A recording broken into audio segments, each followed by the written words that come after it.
subscribe official iNews channel. Dan jangan lupa klik tombol notifikasinya.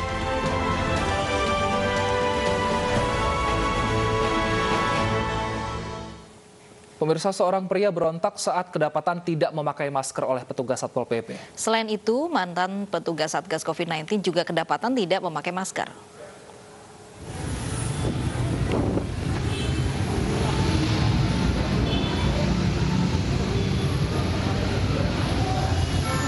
Pria yang diduga preman ini berupaya lepas dari petugas Satpol PP yang menggelar razia protokol kesehatan di kawasan Pasar Tanah Abang, Jakarta Pusat. Meski berupaya mengelak, pria ini akhirnya dibawa petugas. Pelanggar lain, yakni seorang wanita dan mantan Satgas COVID-19 juga kedapatan tidak menggunakan masker. Pria tersebut diketahui sebagai mantan Satgas COVID dari Brebes, Jawa Tengah setelah didata petugas. Setelah didata, para pelanggar akan mendapatkan sanksi sosial menyapu jalan.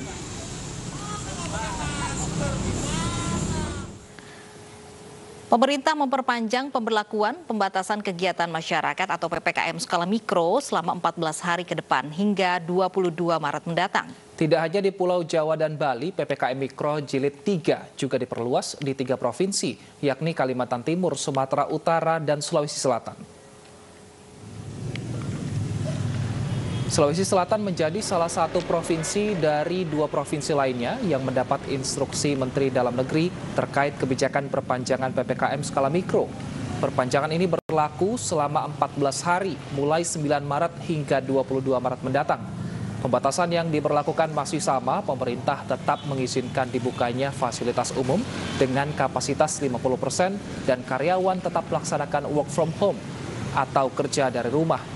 Tak hanya itu, selama PPKM Mikro, pusat perbelanjaan harus tutup maksimal pukul 21 waktu Indonesia Tengah. PPKM skala Mikro Jilid 3 akan dilaksanakan di 24 kabupaten kota di Sulawesi Selatan.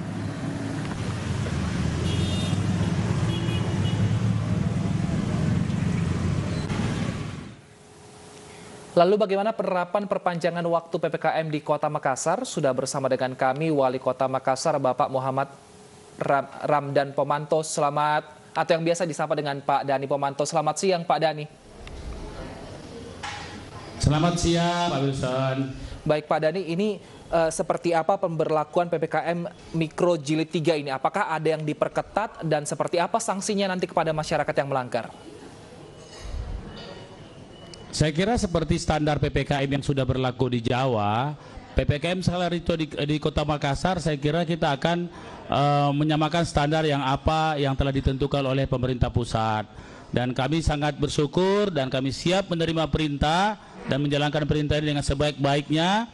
Walaupun saya baru 10 hari bertugas, tetapi kami sudah berkonsolidasi dengan semua unsur terkait untuk penerapan PPKM skala mikro di Kota Makassar. Dan saya yakin insya Allah kebijakan PPKM skala mikro ini akan memberi dampak yang sangat jelas baik secara kesehatan, sosial maupun secara ekonomi.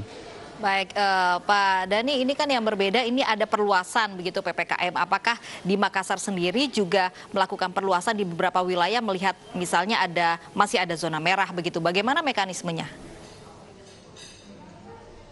Ya, saya kira bagi kami PPKM itu harus menyeluruh di seluruh Kota Makassar, walaupun zona secara administrasi kecamatan itu terpetakan dalam tingkatan nilai bahayanya, tapi paling tidak saya kira kita tidak bisa membatasi per ruang administrasi, tetapi ruang perkotaan secara keseluruhan yang insya Allah kami hari ini ya kita sudah jalankan sejak perintah PPKM Mikro diterapkan di Kota Makassar. Baik, ini PPKM diperluas, tapi perekonomian di Makassar juga harus tetap terjaga begitu.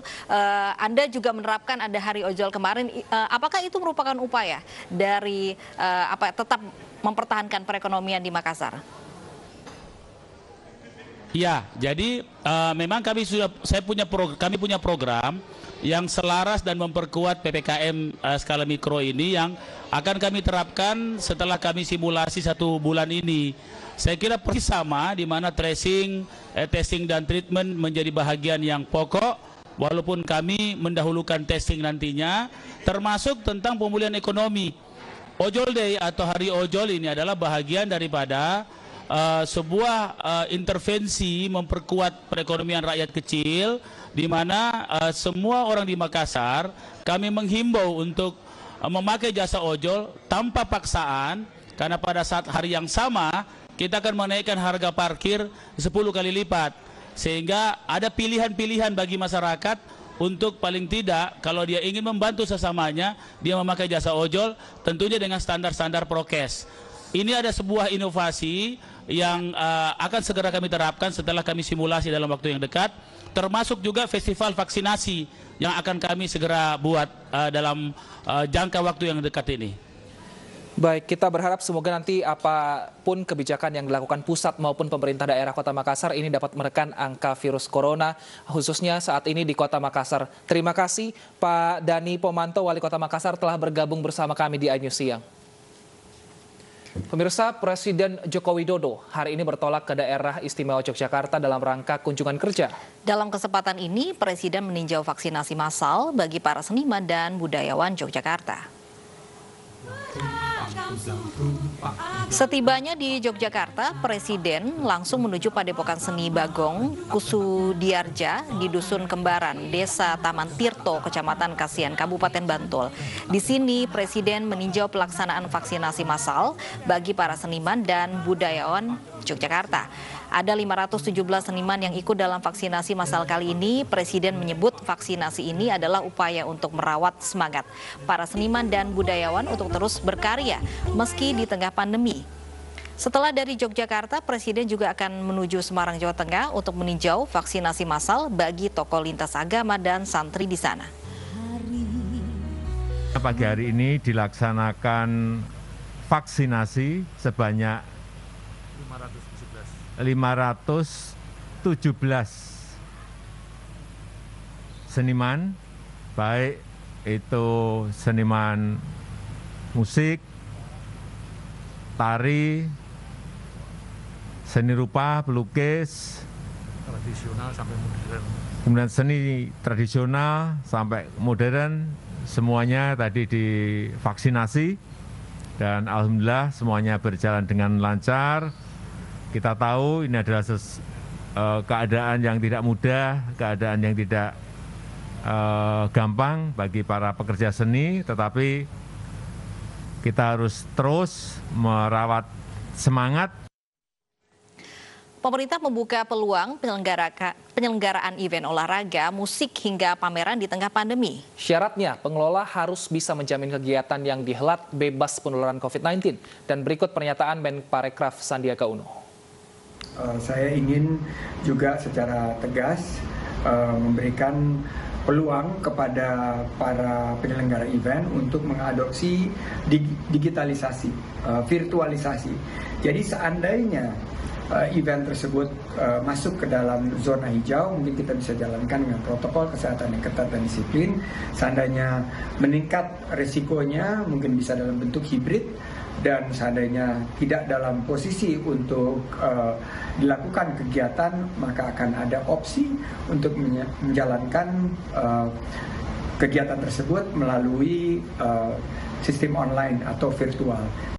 Saya juga ingin memastikan bahwa pembukaan kembali kegiatan ini semuanya dilakukan dengan komitmen untuk menjaga protokol kesehatan yang ketat dan disiplin.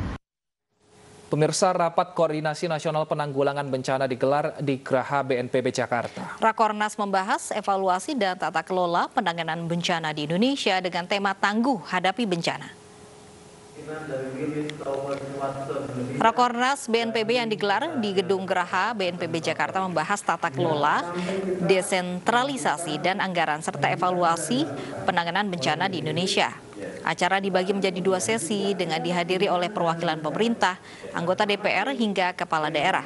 Tema Rakornas BNPB kali ini adalah tangguh hadapi bencana.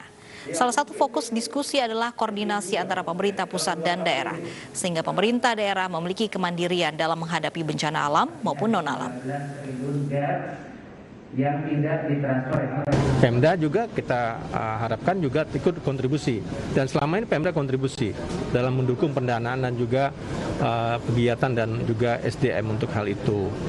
Nah, yang menjadi juga kita tahu yang penanganan bencana ini bukan hanya bencana alam, termasuk kebakaran ya.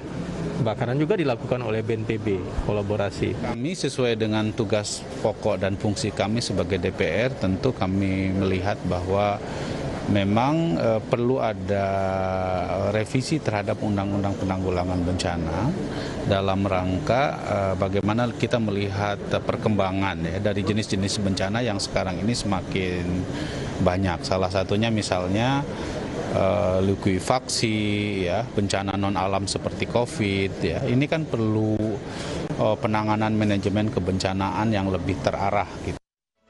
Harga cabai yang melejit berdampak pada penjual tahu gejrot.